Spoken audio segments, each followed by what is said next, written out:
Hello and welcome to Projector, and on this episode, Seth Rogen getting with Charlize Theron is a bit of a long shot, but it's not impossible. After quitting his job, journalist Fred Flarsky, played by Seth Rogen, goes to a party and encounters Secretary of State Charlotte Field, played by Charlize Theron, who used to be his babysitter. When Charlotte discovers that the current president, former TV star Chambers, played by Bob Odenkirk, is not standing for re-election, she hires Fred to work as a speechwriter as she travels around the world to help secure her pet environmental bill, and hopes to gain Chambers' endorsement for a planned presidential campaign. As Fred reconnects to Charlotte, they fall for each other, but will their romance get in the way of her political ambitions? Longshot marks Seth Rogen's return to the romantic comedy, having spent more than a decade away following Knocked Up and Zack and Miri, and is directed by Jonathan Levine, who has previously worked with Rogen on 50-50 and The Night Before.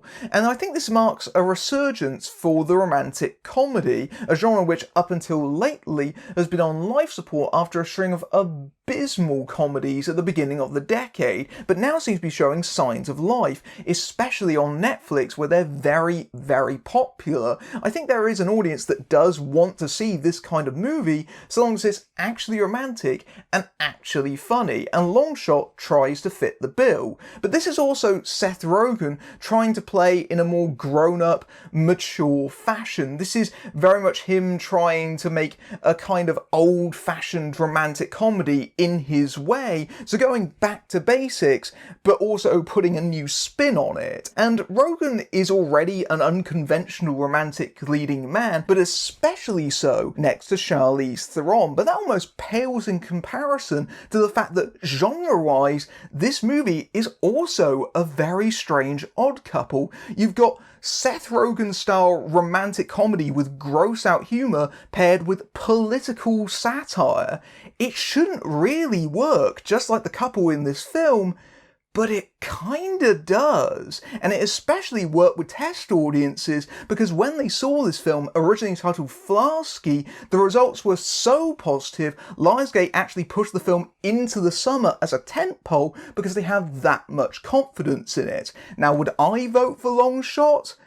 Mostly. As usual for a film like this, a lot of how much it actually succeeds comes down to the two leads and whether or not they work well together. You can absolve a loss of sin so long as your two stars have chemistry together. That is the most crucial fundamental thing, and I'm pleased to report that Theron and Rogen actually work surprisingly well together, and you wouldn't necessarily think that.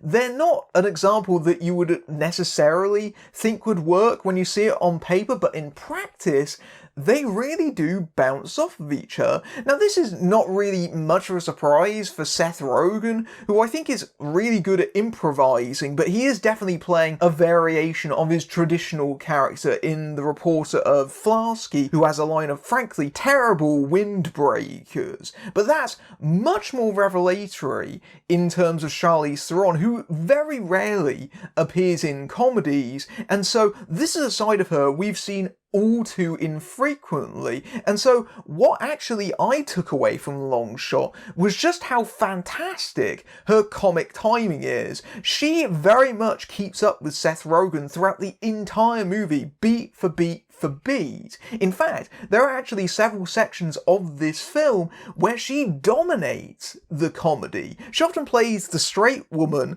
to Rogen, but when the film allows her the opportunities to cut loose, she grabs them. There's a really long sequence, probably about, all told, 10 minutes of the movie, where she and Rogen are going out together in Paris for a night on the town, and they're both on drugs, and it's her responses to it that really get the laughs. She is hysterical all throughout that sequence, and the way that evolves into something very unexpected and she has to negotiate her way through that. I think that she sells that sequence so well, and also I think you do genuinely believe the connection between the two characters, which is a bit of a tough ask actually, because the setup for the movie is a little bit strained. The idea that, you know, someone would get in for the Secretary of Defense as their speechwriter just because she babysat for them one time, it's a little bit of a reach, and yet somehow, because of the connection between the two actors, you buy it. A lot of the reason why this works comes down to the character writing. The two characters come from diametrically different backgrounds, but because they share in the same beliefs, the connection between them feels credible. So Rogen's Flasky, he's jaded, he's cynical, he's very loud-mouthed, and sometimes doesn't behave himself in the situations that he finds himself in. But underneath the surface, there is this wide-eyed idealism, and I think a lot of that comes from his childhood encounter with Charlotte. I think that he was inspired by her. He has a great respect for her, and I think that not only does he believe in her ideals, he just believes in her, and I think that in turn rekindles something in her, who has never entirely forsaken her own ideals. But I think that Flasky and his presence manages to wake her up somewhat, because she spent so long in the political game where she's had to make so many compromises and tactical decisions if she's going to rise through the ranks and trying to get bills passed. A lot of the conflict in this movie is trying to get her environmental bill passed by various world leaders who want to take things out, which Flasky is diametrically opposed to, but she knows that if she's going to get it passed, she has to make those compromises. I think that a lot of Seth Rogen's work under the surface actually has some quite adult ideas under the crass exterior. This movie, in my opinion, is very much about compromises, both on a personal, political level with Charlotte, and also a personal level with Flasky and his relationship with her. So she has to decide what is an acceptable level of compromise. How much is she determined to water down her ideals, her principles, in order to succeed? And how much does the opinion of a president that she despises in private, how much does she want his approval in order to facilitate her own success? But on a relationship level, there's also the fact that if they're going to be a couple in the public eye, they're going to have to remodel him. They're going to have to change him. They're going to have to erase his history as a journalist. He is going to have to sacrifice if this is something that he really wants to follow through on. And that's a tough decision. It comes quite late in the narrative, that key scene. In my opinion, I actually would have wanted that to be more of the film, if that was the major driving force of the movie, was that kind of push and pull between them. I think that that's where the genuine story should have been. And you do get a little bit in the relationship Flasky has with June Diane Raphael's assistant, who really has a dislike to him, and they work well with each other. I think that Raphael is especially great in this supporting role, doing her best to just passive-aggressively work the couple apart and try to convince Theron that, no, this won't actually do you any favours in the political arena. And that's unusual for a rom-com like this. It's not that unexpected to see someone like Seth Rogen, who is maybe not considered traditionally handsome, attain someone who is maybe younger or considered more attractive or of a higher class, but there's a definite flip here on how it's usually presented. Longshot makes a lot of references to Pretty Woman, very deliberately so, because that's the classic kind of rom-com ideal that it's trying to recapture, but it's also acknowledging that it's actually turning that formula on its head somewhat. They even mention that in the dialogue where O'Shea Jackson Jr., who has some of the funniest lines in this film in fact, actually says to Rogen, it's like Pretty Woman, but you're Julia Roberts and she's Richard Gere. The power is with the woman in this relationship, and he's the one that is going to have to change, that is going to have to transform, like Julia Roberts did there. And like in that film, there's a sequence where he cleans himself up. He's suddenly wearing a tux, and he looks like the model romantic leading man that we believe that he can be. And the movie even consolidates on the comparison by ending that sequence with a slow dance between the two characters that is set to the song from the Pretty Woman soundtrack, It Must Have Been Love, even having a close-up of the soundtrack album cover on the phone when they're listening to it and dancing to it, just in case you missed the comparison. The Pretty Woman thing, it's a romantic rom-com fairy tale, essentially, but it's sort of a little bit grounded in reality if you've ever seen that movie. And Longshot, I think, tries to do the same. It tries to do what is a romantic fairy tale on the surface, but it also comes up against hard reality in certain aspects. There's a definite effort to be progressive, to play towards rom-com tropes while also subverting them,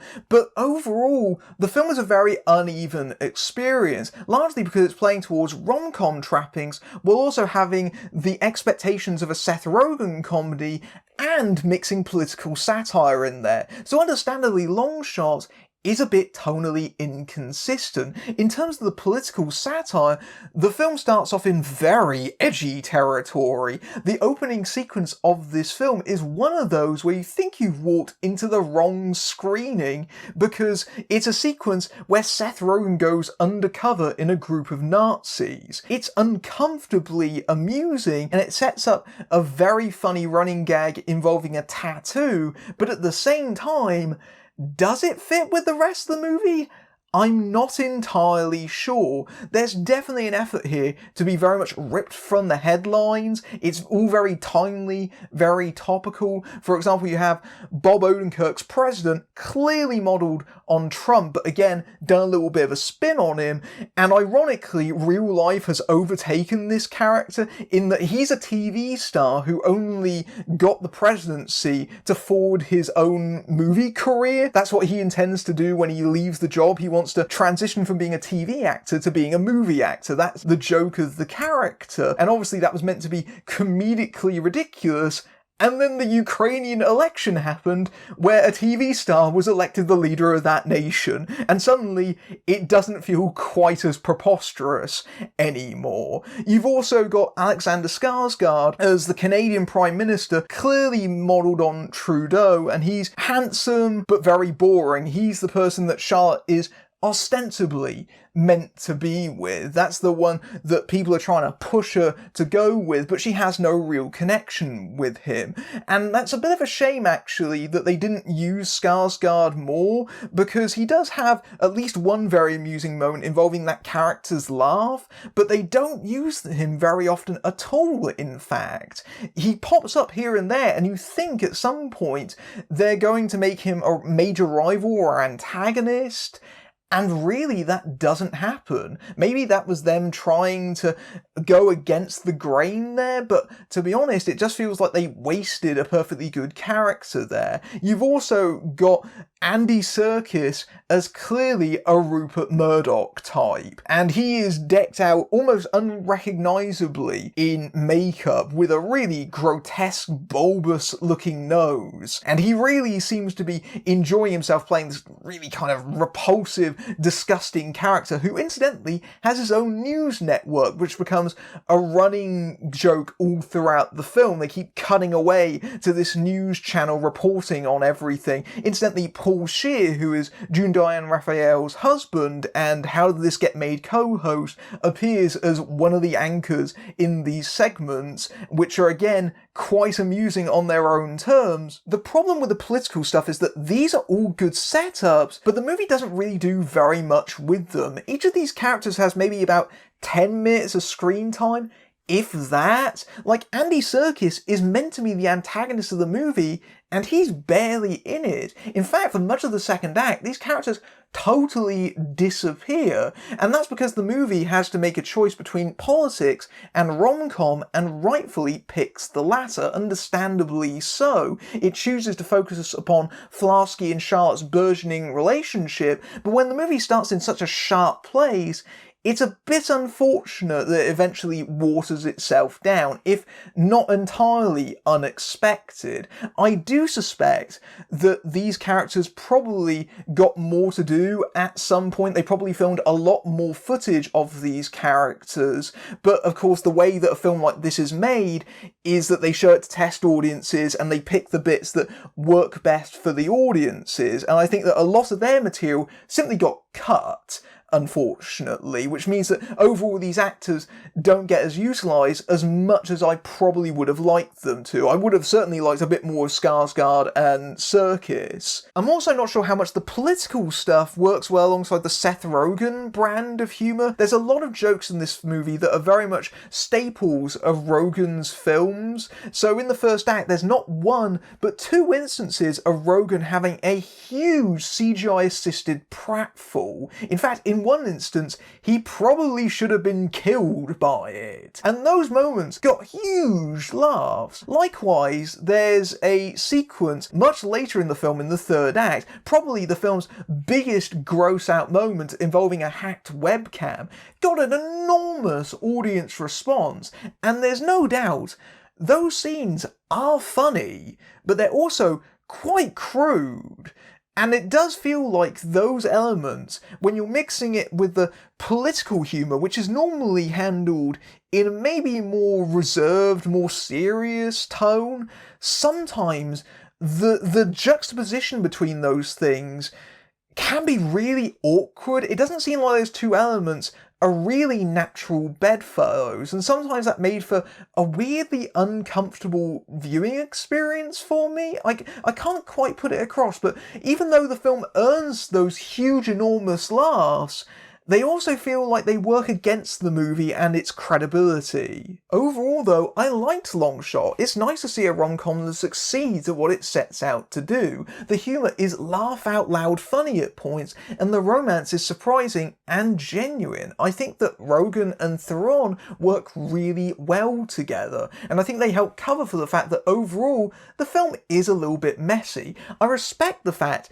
that the film is actually quite ambitious of what it's trying to do with its genre and what it's trying to say, even if I think the political elements are maybe a little bit blunted overall. And yes, if you aren't really a fan of Seth Rogen, this isn't going to be the one that's going to convince you otherwise. I think this is definitely his brand of humour, for better or for worse. I think that the way this film plays very much is determined by how much you enjoy that style of humour, but I think it's a good embodiment overall of his work, which manages to be crass but also very intelligent and smart under the surface. So I'd recommend this movie if you are looking for a date night. I think that this is a very positive sign for romantic comedies. Longshot is a seesawing but at times very funny mixture of romance, crude comedy and political satire, even if I don't think all those elements quite gel together. The movie is largely at its best in the scenes that let Seth Rogen and Charlize Theron naturally play off of each other, especially since Theron shines in a comic role that she's offered all too infrequently, and O'Shea Jackson Jr. and June Diane Raphael add some strong comic support. While the political humour is very timely, it soon loses the edge that it establishes in the opening for a more traditional rom-com formula, despite having Bob Odenkirk, Andy Serkis and Alexander Skarsgård as recognisable but underutilised pastiches, opting instead for Rogen's signature route of drugs, pratfalls and gross-outs for the biggest laughs, even if they don't feel entirely right for the film this is. The story also feels undercooked too, given this ultimately reveals itself as a tale about compromises both personal and professional, but arrives a little too late to be truly felt, but the chemistry and humour of the leads overcomes the uneven tone and execution. If you like this review, then vote in favour of my Patreon, where you can see my reviews early among other perks, including access to my Discord server. But until next time, I'm Matthew Buck, fading out.